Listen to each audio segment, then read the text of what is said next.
Hallelujah, hallelujah. Purihin ng Diyos. Hallelujah.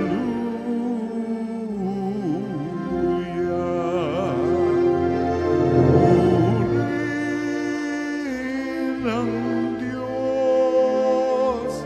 Hallelujah.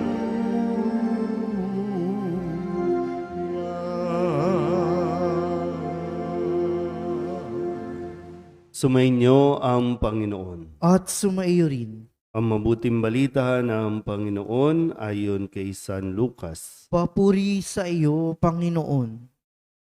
Isang araw ng pamamahinga, si Jesus ay inanyayahang kumain sa bahay ng isang pinuno ng mga Pariseyo. At binabantayan nilang mabuti ang kanyang mga kilos. Lumapit kay Jesus ang isang taong namamanas. Kaya't tinanong niya ang mga Pariseyo at ang mga dalubhasa sa kautusan. Naayon ba sa kautusan ang magpagaling sa araw ng pamamahinga o hindi? Ngunit hindi sila umimik. Kaya hinawakan ni Jesus ang may sakit, pinagaling saka pinayaon. Pagkatapos, sinabi niya sa kanila, "Kung kayo'y may anak o bakang mahulog sa balon, hindi ba ninyo iaahon kahit araw ng pamamahinga?" At hindi sila nakasagot sa tanong na ito. Ang mabuting balita ng Panginoon. Pinupuri ka namin, Panginoong Hesukristo. Isang magandang umaga po sa inyong lahat.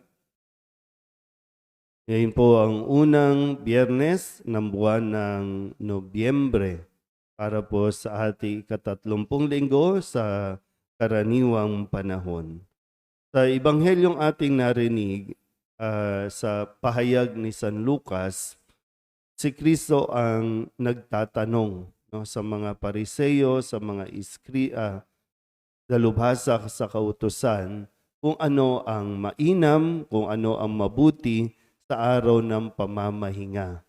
Tinatanong ni Jesus itong mga ito dahil sila nga ang itinuturing ng mga eksperto o may alam sa kautusan. Pero hindi gumibo, hindi sumagot. Nakikipag-usap si Jesus pero hindi nagsasalita itong kanyang mga tinatanong. Nasaan ba sila? Nasa bahay ng isang pinuno ng mga Pariseyo.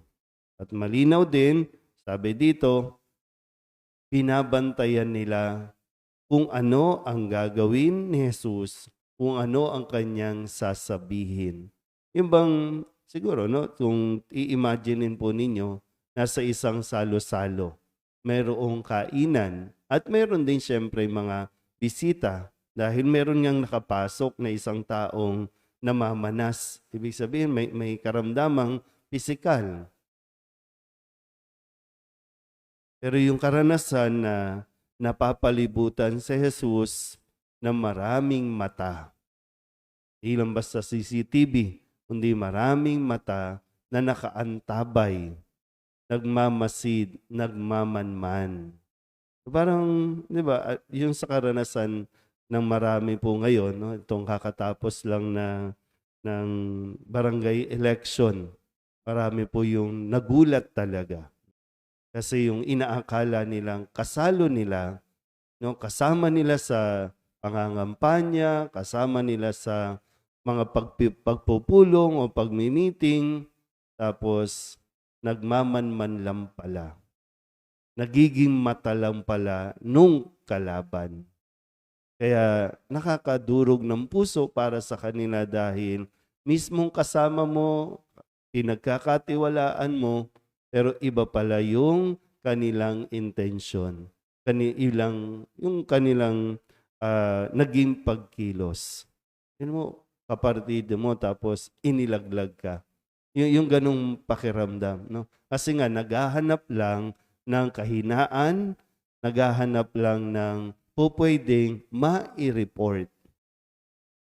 Ito yung naranasan ni Jesus sa ating pong ebanghelyo na ipinagpapatuloy din sa pagpapaliwanag ni Apostol San Pablo sa kanyang sulat sa mga taga-Roma.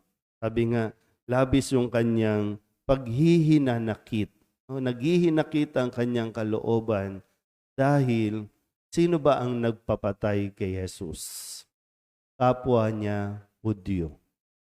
Sino ang nagsulsol sa mga Romano na ipapako siya sa krus?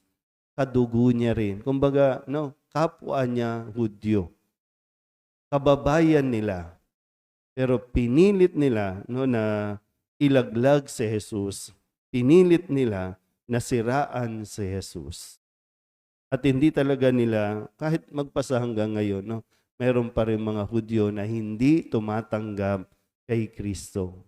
At ayaw na ayaw tanggapin na si Kristo ang kanilang hinihintay. Kung tutuusin, maswerte na sana yung mga Hudyo kasi sa lahi nila ipinanganak ang isang tagapagligtas. Pwede naman sa lahi ng mga Asian, lahi ng mga Amerikano, lahi ng mga European, pero sa kanilang lahi, pinili ng Diyos na isilang ang isang bugtong na anak na magiging tagapagligtas. Pero nung nandoon na, ano ang ginawa ng mga Hudyo? Dininay, nireject, pinahirapan, ipinapatay mismo ang kanilang, kahit yun man lang sana, yung kababayan mo yan, bakit mo ginanyan? Bakit mo nilaglag? So kung nararanasan natin ang mga ito, anong kailangan mong gawin? Ano ang sinasabi nito? Mapapadepress ka? Magmumukmok? Mapapakasira ka ng ulo sa kakaisip? Bakit ginawa sa iyo ito? Kasi si Jesus, tuloy lang ang buhay. Tuloy lang ang kanyang misyon. Hindi nakadepende sa kung sino ang tatanggap sa kanya o kung sino ang ayaw sa kanya. Kundi nakadepende pa rin o nakatuon pa rin ang kanyang atensyon, ang kanyang buong lakas sa pagtupad sa kagustuhan ng Diyos. Amen?